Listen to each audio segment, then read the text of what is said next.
Hi guys, my name is Nonima Tigela. Welcome to my YouTube channel. So today I want us to talk about Shamila Batoy.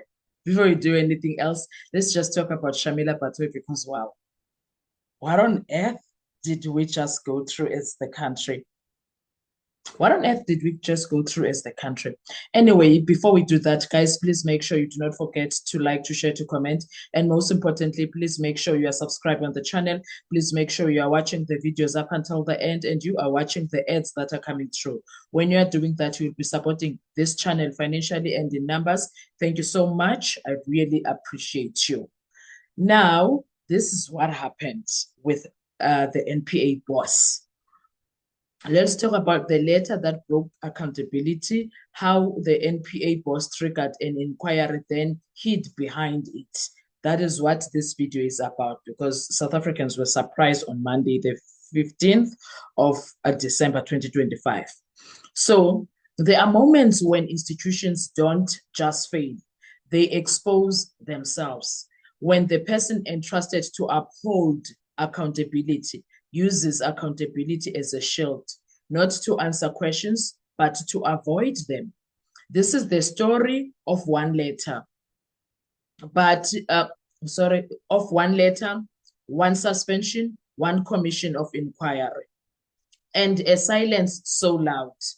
It threatens the credibility of South Africa's entire prosecutorial system. This is not about personalities. This is about power without consequences. So there was a letter that set everything in motion. Let's start with effect no one disputes. Advocate Shamila Batoy, the National Director of Public Prosecutions, wrote to the President of South Africa. In that letter, she raised concerns so serious that she effectively said, this Director of Public Prosecutions may be unfit to hold office. That is what she did. That letter is not casual correspondence. Under Section 12, bracket 6, bracket of the NPA Act, that kind of communication is a nuclear trigger. It leads to suspension, a formal inquiry, career-ending consequences. And that is exactly what happened. Advocate Andrew Chauke was suspended. A commission of inquiry was established. Public money, public power, public consequences. Everything that followed exists because of that letter. Remember that from the accuser to untouchable, right? Here is where the story turns dark. Once the inquiry begins, something remarkable happens. The same person who initiated the process now begins to behave as if the process is no longer hers to answer for. When questions about what she told the president, what evidence she relied on, how the allegations were framed, whether Chauke was afforded procedural fairness, who drafted the terms of reference, she retreats. Suddenly, the line becomes, there is a commission of inquiry. Yes, read that again. There is a commission of inquiry.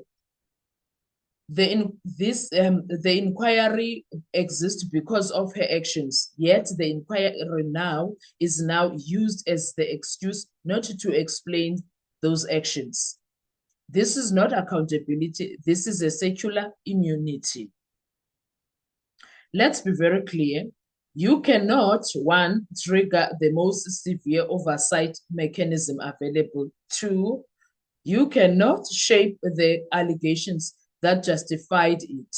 Three, cause a suspension and reputational destruction. Four, then say you cannot answer questions because the mechanism you triggered now exists. That is like starting a fire, calling the firefighters, then refusing to explain why you lit the match. The public is entitled to ask what exactly did the president receive, what the inquiry neutrally framed or preloaded, where were dissenting legal opinions ignored, Was this a recommendation or a prosecution by memo? And here is the problem. Those answers live in the letter. The terms of reference, bombshell. Let's look into that. One of the most explosive moments in this saga is when it emerges that the terms of reference of inquiry appear too closely mirror what came from the NPA. That matters because if the NDPP drafted or heavily influenced the scope and the presidency largely adopted it, then the inquiry is not neutral fact finder. It is an extension of the original accusation. And when questions turn to who authorized this, who framed it this way, silence, deflection, delay, this is not transparency. This is institutional self-protection. And now we are dealing with some serious acts. Walkout that said everything about Shamila Batoy. Then comes the moment that shattered public confidence under cross-examination, when the questions stopped being polite and started being precise. The NDPP halts proceedings. Not after permission, not after a ruling, she simply stops. She says she needs legal counsel. Let's pause here for a bit. This is the head of the National Prosecuting Authority, the office that routinely tells accused person, answer the question. Yet when the spotlight turns inward, the standard changes. That single moment tells South Africans something terrifying. Those who prosecute accountability may not submit to it.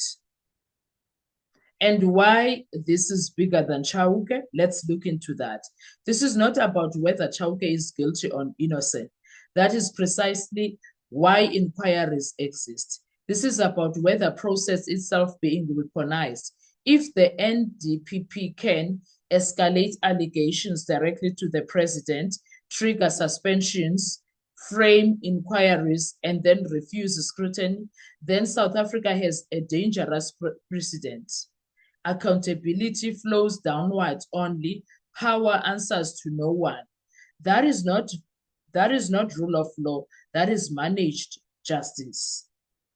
Now, the questions that will not go away are here too, and they need answers. So here are the questions that now haunt this process. Will the referral letter to the president be made public? Who drafted the original allegations? Were alternative views suppressed? Did the president independently interrogate the claims? Why is the person who triggered the inquiry now resisting it? Until those questions are answered, this inquiry will not restore trust. It will deepen suspicion because real accountability does not fear questions, and silence in this context is not neutrality. It is power speaking softly and dangerously. This inquiry was meant to test one man's fitness for office.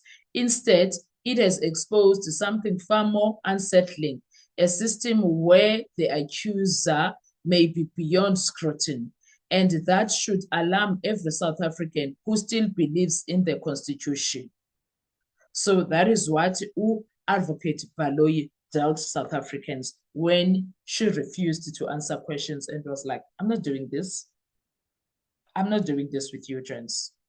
So that is where we stand now. It's quite scary, if you ask me. It is quite scary.